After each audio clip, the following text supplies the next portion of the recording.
Here's how to remove a game achievement from your Steam account using the Steam console. First, find the app ID of the game. Right-click the game in your Steam library, select Properties, then Updates. The app ID is shown at the bottom of that section. Note it down. Now go to steamdb.info in your browser. Search for your game, find the Achievements section, and locate the achievement you want to remove. Note the exact achievement ID. You need this precisely. To open the Steam console, press Windows R, type steam://open:/console, and press Enter. A console tab will appear inside Steam.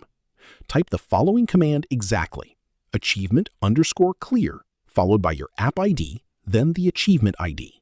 Press Enter, and the achievement will be removed from your account.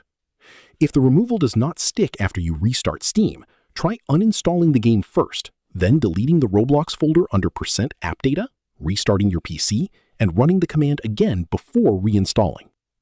A clear warning: removing achievements goes against Steam's intended experience and can look suspicious on your account if others can view your profile. This is best used for correcting accidental or glitched achievements rather than manipulating your stats. If this helped you out, hit that subscribe button for more straight-to-the-point tutorials on Step by Click.